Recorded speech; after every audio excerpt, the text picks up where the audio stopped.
কই যাবেন? উঠেন। ধানমন্ডি কত? আরে না, এখান থেকে যাবো না, চলো অন্য রিক্সায় যাই। অন্য রিক্সা কেন? এই রিক্সা কি সমস্যা? এখান থেকে রিক্সাওয়ালার ভাড়া বেশি চায়, হেঁটে গিয়ে সামনে থেকে নেই, ভাড়া কম পাবো। মামা আপনারা খুশি হয়ে যা দিবেন এটাই সই। উঠেন।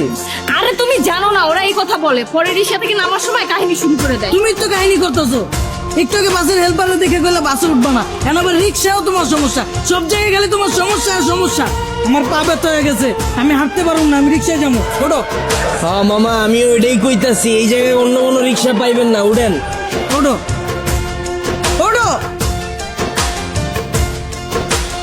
চলো মামা। কি খেলা দেখাইলি রে টুম্পা, শিখলাম। মামা তুমি টুম্বা কইলা কে? টুম্বা কেডা? মামা কঠিন কাহিনী, আমার গার্লফ্রেন্ডের নাম ছিল টুম্পা। কি কো মামা? আমার গার্লফ্রেন্ডের নাম তো টুম্পা। কি কও মামা, আসলেই? হ্যাঁ, কিন্তু মামা তুমি রিক্সা চালাও আর প্রেমও করো, ব্যাপারটা কিন্তু ইন্টারেস্টিং। না মামা, প্রেম করি না তো, করতাম। আর রিক্সা চালায় তো প্রেম করি নাই মামা। ওর লাগে প্রেম করছি দেখে আজকে আমার রিক্সা চালাইতে হইতাছে, আর নাহলে তো মামা আজকে আপনার জায়গায় থাকতাম। আরে টুম্পা, তোর লাগে প্রেম কইরা আজকে আমার হাতে হ্যান্ডেল, পায়ে প্যাডেল। কি কো মামা? প্রেম করে মানুষ দেবদাস হয়ে যায় শুনছি, কিন্তু প্রেমের লাগে মানুষ রিক্সা চালায় এটা প্রথম শুনলাম। মামা তোমার কাহিনীটা কিন্তু ইন্টারেস্টিং লাগতেছে, গল্পটা কও শুনি। আরে বাবু কি শুরু করছো? ওনার এই ফালতু গল্প শুনে আমাদের সময় নষ্ট করে লাভ আছে।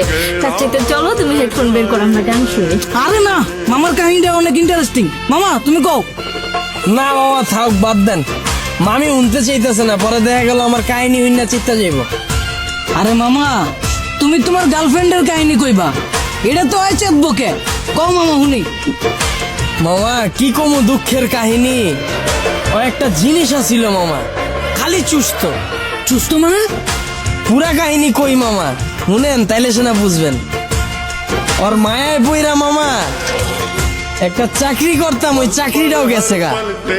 ওর আর কি করার, বন্ধু বান্ধবের টাকা ধার লয়ে ওর লগে দেখা করতাম। মাসের ভিতরে 15 দিনে দেখা করতাম মামা, 15,000 চুইসা লাইতো। কেমনে মামা? মামা হয়তো মাইয়া ছিল না মামা, হয়তো পিশাচা ছিল, রক্তের মতো টাকা খালি চুইসা খায়া ফেলাইতো। তাও মামা মনের বুঝ দিতে পারতাম, যদি মামা দইরা রাখতে পারতাম। মামা গার্লফ্রেন্ড গেছে কে কেমনে? মামা আমার চাকরি তো চুষেই দিছে। এরপরে মামা বন্ধু বান্ধবের যে টাকা ধার করছিলাম, ওর টাকা তো আর শোধ করতে পারি নাই। পরে আর নতুন করে ধার দেয় নাই, এর লেগে 10 দিন ধরে ওর লাগে দেখা করতে পারি নাই। পরে ভাই অন্য জায়গায় যায় ভাই চোষা শুরু করে দিছে। পরে পরে আর কি মামা, 1 বছরে 10 লাখ টাকা চুষা দিছে। পরে এই 10 লাখ টাকা শোধ করার লেগে মামা এই যে রিক্সা চালাই না শুরু করলাম। চাকরি করে তো মামা এই টাকা শোধ করা সম্ভব না। মামা তোমার কপালটা আসলে খারাপ আছিল, কিন্তু মামা আমার কপাল কিন্তু চান কপাল। আমার গার্লফ্রেন্ড আমার অনেক ভালোবাসে, আর মামা আমিও কিন্তু আমার বন্ধুদের থেকে টাকা ধার লয়া পরে লয়া ঘুরি। কিন্তু মামা ভালোবাসার কাছে টাকা পয়সা আসলে তুচ্ছ জিনিস। কি কও জান? মামা আপনার লেগে দোয়া করি মামা, খালি জীবনে একটাই আফসোস, যারে আম খাওয়া শিখাইলাম এখন আর আম খায় না মামা, আপেল খুঁজে। আর 2 দিন পর পর নতুন বয়ফ্রেন্ড আমার রিক্সায় উঠে। কি কো মামা? তোমার গার্লফ্রেন্ড তোমার চুষা তোমার রিক্সায় উঠে আবার বয়ফ্রেন্ড লয়া? মামা আমি যদি তোমার জায়গায় হইতাম তাইলে 2 গালে ঠাড়া বইরা দিতাম। কি কো মামা, আসলেই? হ্যাঁ, তুমি দরকার হইলে আমার নাম্বার লয়ে লও, অগরে যখন পাইবা আমার নম্বরে কল দিবা।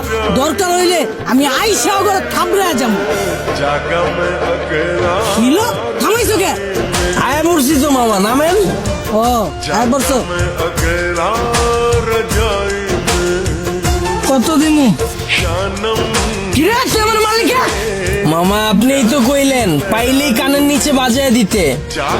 আমারে হাতে হ্যান্ডেল পায়ে প্যাডেল যে পরাইছে ওই জিনিসই তো এইটা, এটাই তো এখন আপনার কপালে জুটছে। আর আপনি কইলেন না হেল্পার রে দেখা উঠতে চায় নাই বাসে, ওই হেল্পারও আমার মতোই চাকরি করতো, ওরে চুইসা হেল্পার বানায় দিছে, এরপর আপনারও ধরছে। যাক মামা সাবধানে থাকেন, আমার ভাড়াটা দিয়ে দেন।